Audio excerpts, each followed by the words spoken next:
இங்கு நீ வா எந்தன் நெஞ்சில் பஞ்சம் வஞ்சம் நஞ்சே மிஞ்சும் உடல் வேறு வேறாகி உயிரை தந்தவளே நானே நாகம் நானே.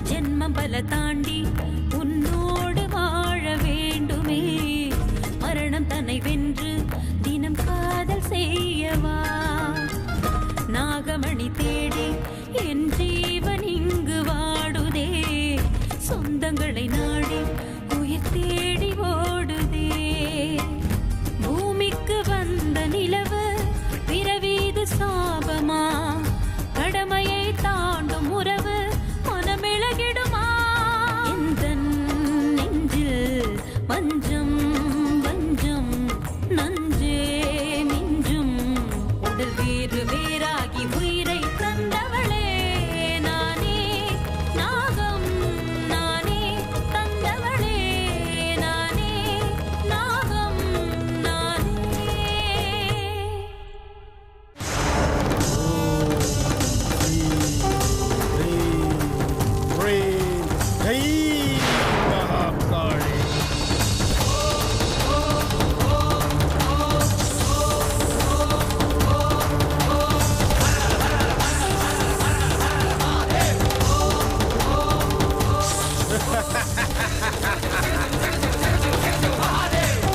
ருத்ரா நல்லா பார், உன் கண்ணுக்கு தெரியுதா? நான் போட்ட கோட்டுக்குள்ள வந்து அந்த நாகராணி எனக்கு கைதியாக போறா. ஆமா பாபா, நீங்க சொன்னது சரிதான். அந்த நாகராணி இன்னைக்கு கைதியாக போறா. ஆனா அவளை கொலை பண்றதுக்கு மனுஷங்க ரூபத்துல இருந்திருந்தா ரொம்ப நல்லா இருந்திருக்கும். அந்த விஷயம் அவ்வளவு சுலபமானது இல்ல ருத்ரா. தன்னோட உயிருக்கு ஆபத்து வருதுன்னு தெரிஞ்சதுன்னா தான் உருவத்தையே மாற்றக்கூடிய சக்தி உள்ளவாக. முதல்ல நம்ம மாயக்கோட்டுக்குள்ள வந்து அவ மாட்டட்டும், அதுக்கப்புறம் என்னோட விளையாட்ட பாரு. நீங்க சொல்றது சரிதான். ஆனா அவ எந்த ரூபத்துல இருக்கான்னு கண்டுபிடிக்க முடியாதா? ஏன் முடியாது?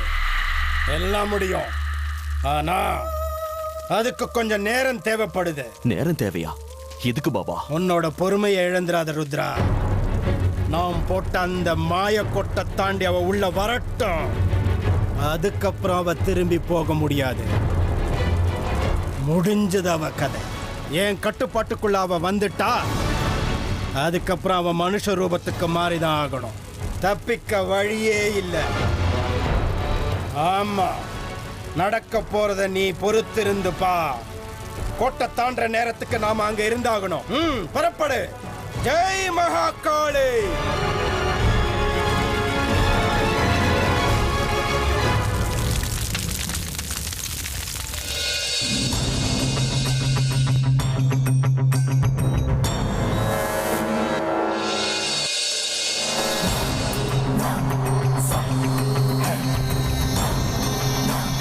என்ன பண்ற ராஜேஸ்வரி?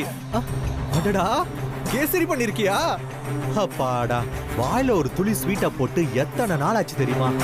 இன்னைக்காவது புருஷனுக்கு கேசரி பாது பண்ணி கொடுக்கணும்னு தோணுச்சே. குடு குடு. இது உங்களுக்கு இல்ல, சரோஜாவுக்கு. சரோஜாவுக்கா? எதுக்கு? ஏன்னா நான் இத்தனை நாள் அவளுக்கு பால்ல விஷத்தை கலந்து கொடுத்தேன். இன்னைக்கு கேசரி பாத்ல கொஞ்சம் அதிகமாவே கலந்து கொடுக்க போறேன். நீ என்ன சொல்ற ராஜேஸ்வரி?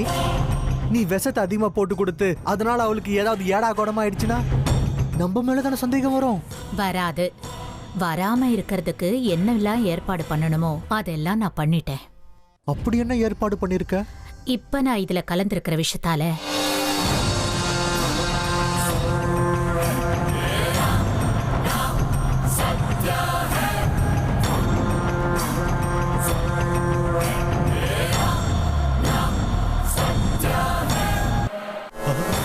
பரவாயில்லையா ராஜேஸ்வரி? நல்ல பிளான் தான் போட்டு வச்சிருக்க. யாரு எவ்வளவு முயற்சி பண்ணாலும் சரோஜாவுக்கு நாம தான் விஷத்தை கலந்து கொடுத்தோன்னு யாராலும் கண்டுபிடிக்க முடியாது. அது மட்டும் இல்லைங்க, இதுல இன்னொரு முக்கியமான விஷயமும் இருக்கு. என்னது? இந்த கேசரி பாத்த அவ புருஷன் கையால ஊட்டி விட்டா எப்படி இருக்கும் சொல்லுங்க. அருமை அருமை. அன்பு மனைவிக்கு புருஷன் கையால கொடுக்கிற விஷ கேசரி. விக்ரம் கையில இந்த விஷ கலந்த கேசரிய குடு. அவன் கையாலே ஊட்டி விடட்டும். சீக்கிரம் போடு. இந்தாங்க.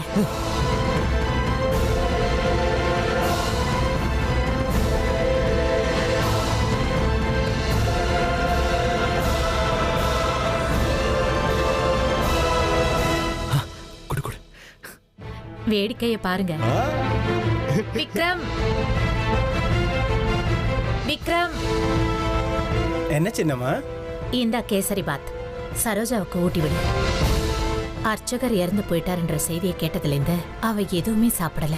இப்படி வயித்த காய போட்டுட்டு இருந்தா அவளோட ஆரோக்கியம் பாதிக்காத சொல்லு. சரிங்க சின்னம்மா, கொடுங்க.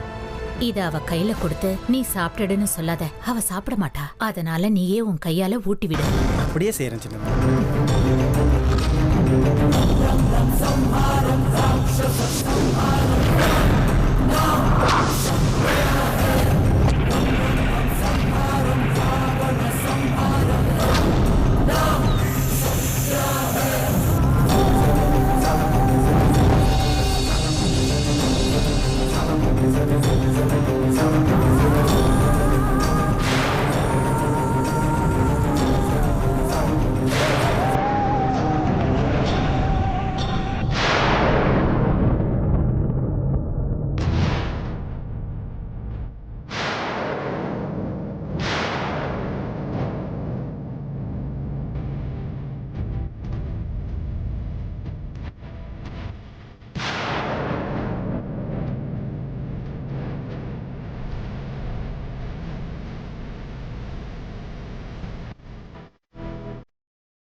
எனக்கு அடைக்கலம் கொடுத்த அர்ச்சகரை ஏன் அப்படி சாக விட்டீங்க? அவர் என்ன தப்பு பண்ணாரு? எனக்கு ஆதரவு கொடுத்ததுனால்தான் அவருக்கு இந்த கதியா? கடைசியில அவர் சாவுக்கு நானே காரணமாயிட்டேன். அவர் எப்படி இறந்து போனாரு? என் எதிரிங்க யாராவது அவரை கொண்டுட்டாங்களா?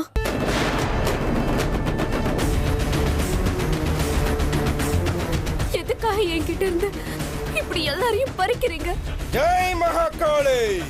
ருத்ரா, இன்னைக்கு அவ வசமா மாட்டிக்கிட்டான். நாம தேடுற நாகராணி இன்னும் கொஞ்ச தூரத்துல தான் இருக்கா. இனி நம்ம பார்வையில இருந்து அவ தப்பிக்கவே முடியாது.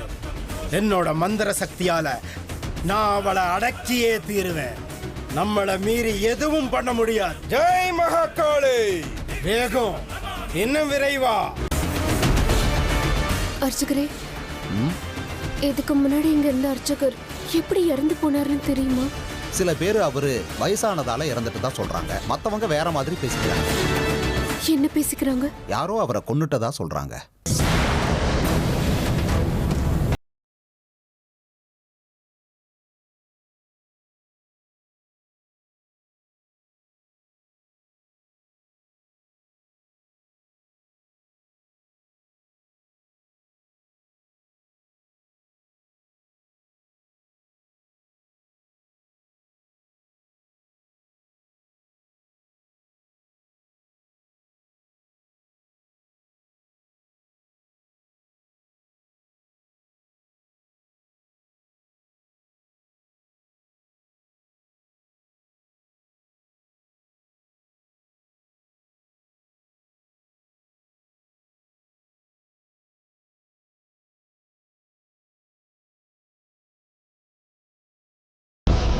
ருத்ரா, இனி நீ எதுக்கும் கவலைப்படாத.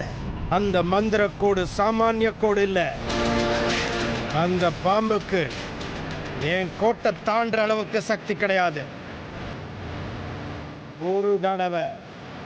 ஒரு தடவை இந்த பைரவன் கண்ணுல சிக்கிட்டா அந்த நாகமணியை பத்தின ரகசியம் நமக்கு தெரிஞ்சிடும். பொறுமையோட இருந்த நமக்கு ஒரு விடை கிடைக்க போகுது. உனக்கும் நீ தேடிக்கிட்டு இருந்த அதிர்ஷ்டம் கைக்கு வர போகுது. அந்த நாகமணிக்கு நீ எவ்வளவு ஆர்வமா காத்துக்கிட்டு இருக்கியோ அதே அளவுக்கு ஆர்வமா நானும் காத்துக்கிட்டு இருக்கேன். அவ வர நேரத்துக்கு நாம அங்க இருந்தாகணும். விதி வலிமையானது ருத்ரா. இனிமே அந்த நாகராணி மேல இருக்கிற பயம் உன்னை விட்டு நிரந்தரமா போயிடும்.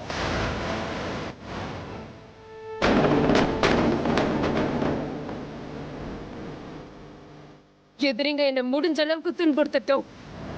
நான் இன்னும் பலசாலியா மாறுவேன். பழி வாங்குற தீ எனக்குள்ள அதிகமாயிட்டே இருக்கு. நான் உன்னை மட்டும்தான் நம்பியிருக்கேன். நீ நிச்சயமா என்னை பாதுகாப்ப. நான் தோத்து போறதுக்கு நீ அனுமதிக்க மாட்டேன்னு எனக்கு தெரியும்.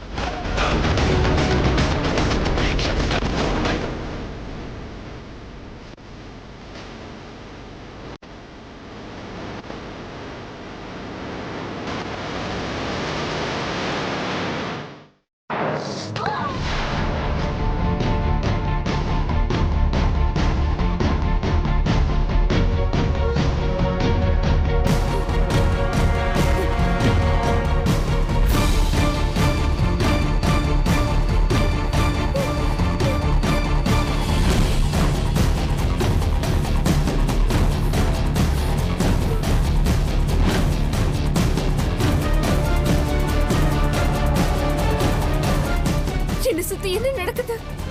என்னால ஏன் இங்க இருந்து போக முடியல? என்னை யாரு தடுக்கிறாங்க?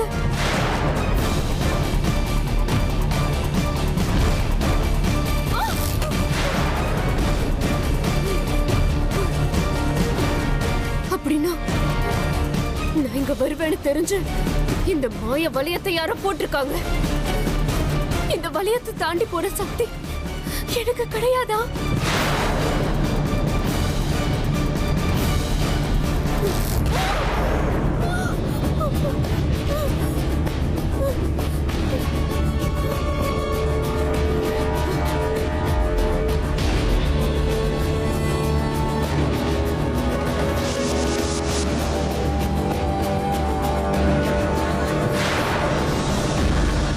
தீய சக்திகள் கொண்ட மந்திரவாதி என்ன பிடிக்கிறதுக்காக வந்துட்டு இருக்கான்.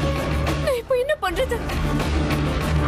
நான் மட்டும் அவன் கையில மாட்டினா அவன் மந்திர சக்தியை பயன்படுத்தி லட்சியத்தை அடைய விடாம என்ன தடுத்துடுவான்.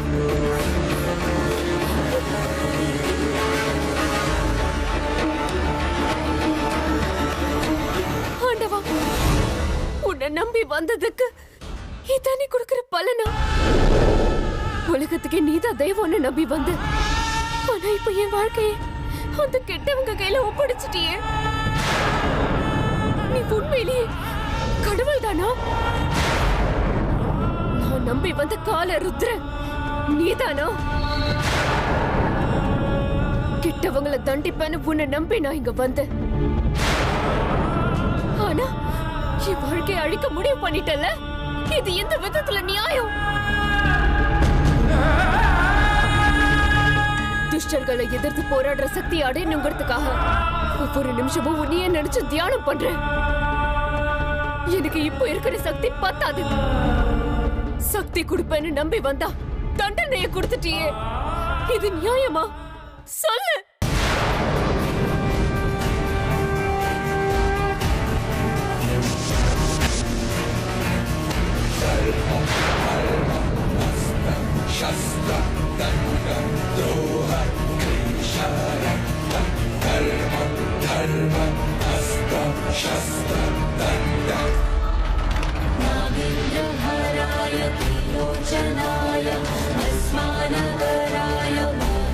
ருத்ரா, அவ தப்பிக்க முயற்சி பண்றா.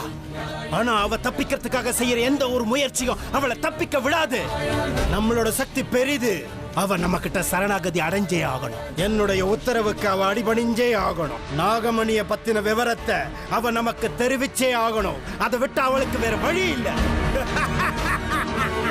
நாகலோகத்தின் நாகராஜா நாகராணியின் மகள்னா இப்படி எதிரிகளை பார்த்து பயந்து நடுங்கிறதுக்கு எனக்கு விருப்பம் இல்ல.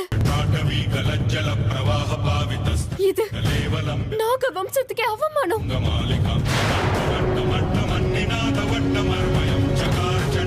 இந்த மாதிரி ஒரு மந்திரவாதிக்கு பயந்து ஒழிச்சுக்கிறதுக்கு பதிலா தற்கொலை பண்ணிக்கிறது எவ்வளவோ மீன்.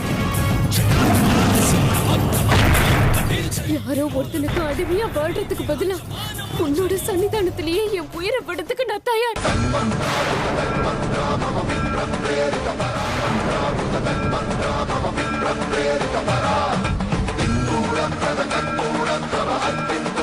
நல்லவங்களுக்கு நல்ல காலம் வரவே வராது. உன்னோட சன்னிதானத்திலேயே இவ்வளவு அநியாயம் நடக்குது. ஆனா நீ கண்டுக்காம உட்கார்ந்திருக்கல. நீ என்ன காப்பாத்துவாங்கிற நம்பிக்கை எனக்கு போயிடுச்சு.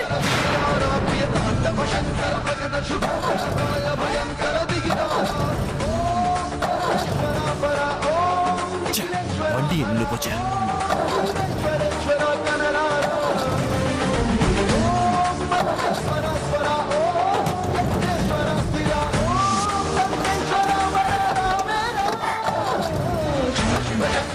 என்ன நடக்குது ருத்ரா? என்னன்னு தெரியல பாபா.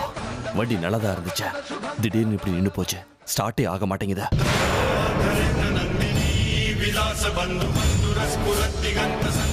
இது நமக்கு எதிரா நடக்கிற சதி. கவலைப்படாத, இன்னும் கொஞ்சம் தூரம் தான். வா, நடந்து போகலாம். புறப்படு ருத்ரா.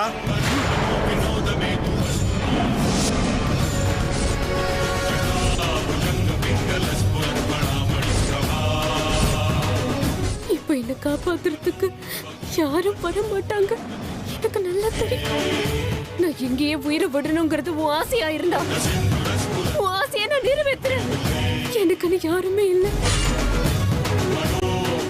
நான் ஒரு அனாதையா உயிரை விடுறேன். சொந்தம்னு சொல்லிக்க எனக்குன்னு யாரும் இல்லை.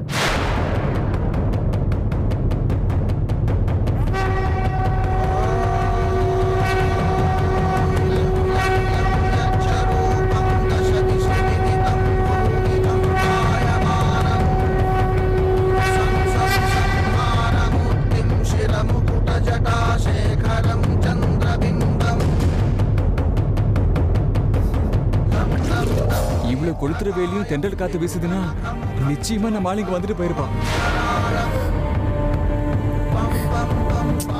கடவுளே, ஒரு 5 நிமிஷத்துக்கு முன்னாடியே என்ன இங்க வர வச்சிருக்க கூடாதா? கல்லா இருக்கிறவனும் நீதான், இங்க இதயத்தை வச்சதும் நீதான். ஆனா என் இதயத்தை கல்ல நினைச்சா எப்படி? நம்ம ஆளு நடந்து போன வழியில நடந்து போனாலே எனக்கு புண்ணியம் கிடைச்சிருமே. அது என் பாதம் செஞ்ச புண்ணியமா நினைச்சுக்க போறேன். ஆமா, என்ன செஞ்ச நீ எனக்கு வரம் கொடுப்ப, சந்தோஷப்படுவ? என் ஆளு எனக்கு காட்டுறது, அவளுக்கும் எனக்கும் கல்யாணம் பண்ணி வைக்கிறது, மனைவியோட மடியில படுத்துக்கிட்டு அவளோட இனிமையான பேச்சை கேட்கறது, அவளோட குழந்தைக்கு நான் அப்பன் ஆகிறது, இதுக்கு எவ்வளவு லஞ்சம் வேணும்னாலும் கொடுக்குறேன். ஐ மீன் பூஜை புனஸ்காரம் எல்லாமே பண்றேன். அவ ரொம்ப நல்ல பொண்ணு பாஸ். அவளுக்கு எந்த கஷ்டமும் வரக்கூடாது, அவ்வளவுதான். என்னமோ எனக்கு கோயிலுக்கு வரணும்னு தோணுச்சு, அதான் வந்தேன். ஒருவேளை நீதான் வேணும்னு என்ன இங்க வரவழைச்சியோ? சரி, இப்ப என்ன பண்ணலாம்? நம்மால் இங்க என்னெல்லாம் வேலை செஞ்சிட்டு இருந்தாலோ அதெல்லாம் இன்னைக்கு நான் செய்வா. என்ன பண்ணலாம்? எங்கிருந்து ஆரம்பிக்கலாம்?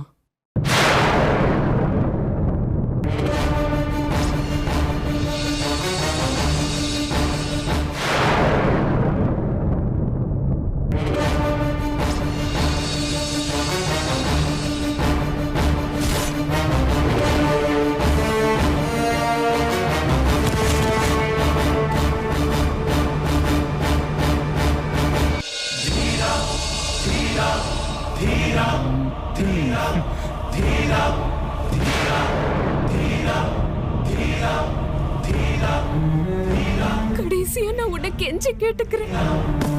நான் முடிக்க வேண்டிய காரியங்கள் எத்தனையோ இருக்கு. எங்க அம்மாவை காப்பாத்தாம செத்துட்டான். அப்புறம் என் ஆத்மா சாந்தி அடையாது. நீதான் எப்படியாவது என்னை காப்பாத்தணும். வேற யாராலையும் என்னை காப்பாத்த முடியாது. என் ஆள் செஞ்ச வேலைகளை செய்யறதுக்கு எனக்கு சந்தோஷமா இருக்கு. ஏதோ ஒரு நல்ல காரியத்துக்காக தான் இந்த வேலையெல்லாம் என் கையில செய்ய வைக்கிறேன்னு எனக்கு தெரியும். இல்லைன்னா நான் எதுக்கு இதெல்லாம் செய்ய போறேன்?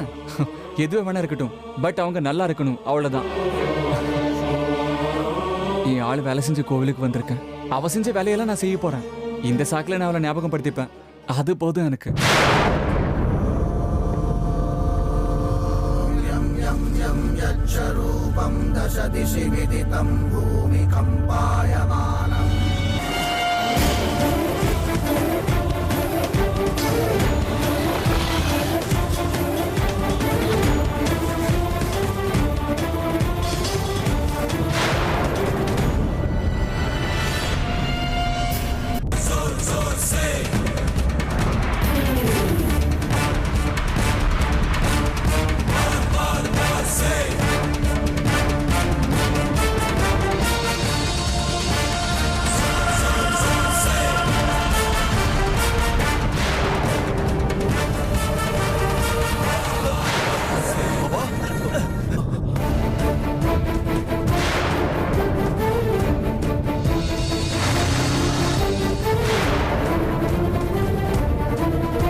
அபசகுணம், அபசகுணம்.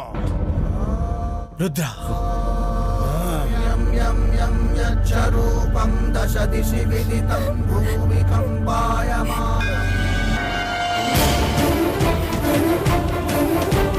உன்னோட இந்த உதவியை நான் என்னைக்கும் மறக்க மாட்டேன். என் மொத்த வாழ்க்கையும் உன் காலடியில சமர்ப்பிக்கிறேன்.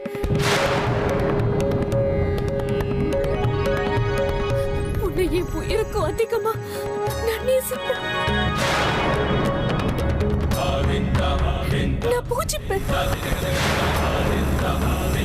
இனி நீதான் எனக்கு எல்லாமே. இனி எனக்கு வாழ்க்கையே நீதான். எனக்கு எல்லாமே நீதான்.